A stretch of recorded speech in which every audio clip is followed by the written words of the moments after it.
Police को एक अजीब बात पता चलती है। बाहर से कंटेनर करीब 25 मीटर लंबा दिख रहा था, लेकिन अंदर सिर्फ 10 मीटर के आसपास जगह थी। तभी पुलिस वाले को समझ आ गया कि ये इंसानों की तस्करी यानी स्मगलिंग के लिए इस्तेमाल होने वाला ट्रक है। लेकिन उसने तुरंत गिरफ्तारी का आदेश नहीं दिया। वो नरमी से बोला, अगर अंदर छिपे लोग खुद बाहर आ जाएं, तो उन्हें कोई नुकसान नहीं होगा। अंदर एक गर्भवती औरत भी थी। वो चुपचाप सामान के ऊपर चढ़ गई, लेकिन पुलिस वाला धैर्य खो बैठा। जैसे ही दरवाजा खुला, उसने धोखे से गोली चला दी और एक लड़की को मार दिया। फिर उसने अपने आदमियों को सबको मार देने का आदेश दे दिया। कुछ ही पल में पूरा कंटेनर लाशों से भर गया। सिर्फ वही गर्भवती औरत बच पाई, क्योंकि वो ऊपर छिपी हुई थी। वो डर के मारे सांस भी नहीं ले पा रही थी। गुंडे लाशें हटाकर चले गए। अब उसकी असली संघर्ष की शुरुआत हुई। उसे पता चला कि कंटेनर जहाज पर लाद दिया गया है। उसका पति कहीं दिखाई नहीं दे रहा था। दरअसल दोनों भीड़ में बिछड़ गए थे और अलग अलग कंटेनरों में बंद कर दिए गए थे। रात में तेज तूफान आया। कंटेनर समुद्र में गिर गया और अंदर पानी भरने लगा। औरत ने मदद के लिए चिल्लाया, लेकिन कोई नहीं सुन पाया। उसने फोन मिलाने की कोशिश की, लेकिन फोन टूट चुका था। अब उसके पास कुछ सामान था, कुछ डिब्बे, कपड़े, हेडफोन और टीवी, कुछ शराब की बोतलें, एक थर्मस, एक ड्रिल मशीन, ब्रेड और थोड़ा सा पानी। उसे समझ नहीं आ रहा था कि कैसे बचेगी। तभी अचानक उसे पति का फोन आया। पति ने बताया कि वो किसी धोखेबाज एजेंट के चक्कर में नहीं फंसा और वो जहाज पर था ही नहीं। ये सुनकर औरत को थोड़ी उम्मीद मिली। इसी बीच उसे प्रसव पीड़ा शुरू हो गई। तेज बारिश और तूफान के बीच उसने अकेले बच्चे को जन्म दिया।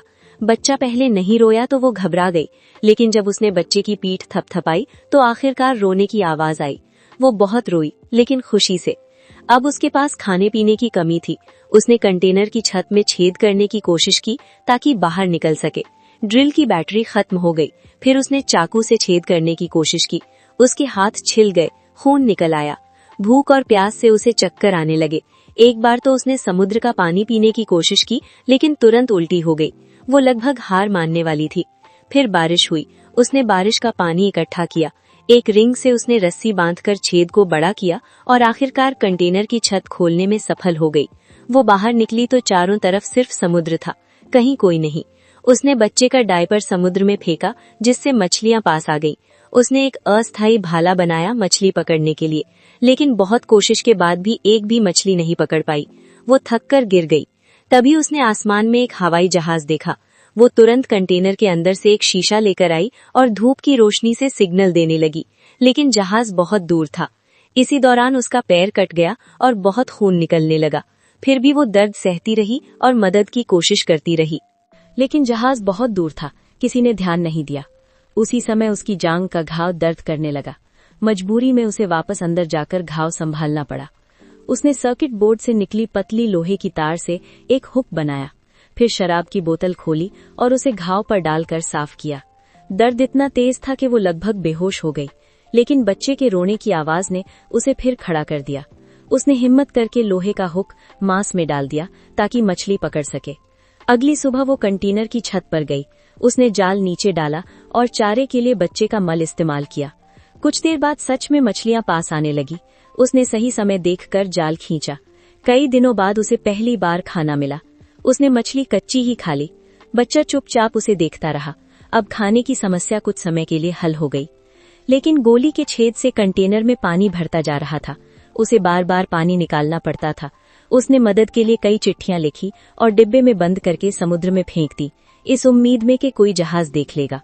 अकेलेपन में वो बच्चे से बातें करती, अपने बचपन की कहानी सुनाती, कैसे अपने पिता से मिली, कैसे युद्ध से बचकर भागी। बच्चा समझता तो नहीं था, पर उसकी आंखों में जैसे माँ का दर्द दिखता था। वो कसम खाती कि चाहे एक दिन ही क्यों न बचे, वो हार नहीं मानेगी। एक रात उसके पति का फोन आया। उसने बताया कि भागते समय उसे गोली लगी थी और अब वो ज्यादा दिन नहीं बचेगा। वो सिर्फ अलविदा कहना चाहता था। ये सुनकर महिला रो पड़ी। उसने पति को बताया कि उनकी बेटी पैदा हो चुकी है। उसने फोन बच्चे के पास रख दिया ताकि पिता आखिरी बार बेटी की आवाज सुन सके। धीरे धीरे फोन पर उसकी आवाज कमजोर होती गई और फिर हमेशा के लिए बंद हो गई। महिला समझ गई कि वो अब नहीं रहा। वो बहुत रोई, लेकिन खुद को संभाला, क्योंकि कंटेनर अब डूबने वाला था। पानी लगभग भर चुका था। उसे बच्चे के साथ बाहर लकड़ी के एक छोटे बेड़े राफ्ट पर आना पड़ा। उसने समुद्र के पानी से मीठा पानी बनाने का तरीका निकाला। स्पंज लगी लकड़ी को पानी में भिगोती, फिर डिब्बे से ढककर धूप में रखती ताकि भाप बनकर पानी इकट्ठा हो सके। वो एक साथ काम भी करती और बच्चे को भी संभालती। एक दिन एक समुद्री पक्षी सीगल उसके ऊपर मंडराने लगा। उसने सोचा कि शायद जमीन पास हो। वो खुश हो गई और रात भर में एक छोटा सा पाल सेल बना लिया ताकि रफ्तार बढ़ सके। लेकिन तभी वाल्व टूट गया और कंटेनर में तेजी से पानी भरने लगा। उसे नीचे उतरकर छेद बंद करना पड़ा। तभी उसके पैर रस्सी में उलझ गए। वो बार बार पानी में डूबती उतराती रही। आखिरकार उसने चाकू से रस्सी काटी और किसी तरह ऊपर आई। लेकिन जब वो सतह पर पहुंची तो देखा कि बच्ची बेड़े से दूर जा रही है। वो घबराकर चिल्लाई। तभी एक विशाल व्हेल पास आई। उसने कोई नुकसान नहीं पहुंचाया, बल्कि पानी उछाला, जिससे बच्ची रोने लगी। आवाज सुनकर मां तैरकर उसके पास पहुंच गई। कंटेनर पूरी तरह डूब चुका था। अब सिर्फ वही छोटा बेड़ा उनका सहारा था। सुबह सूरज निकला। पूरी रात की थकान से वो बेहोश होने लगी। लेकिन उसने मछलियों की हड्डियां समुद्र में फेंकना शुरू किया ताकि सीगल इकट्ठा हो।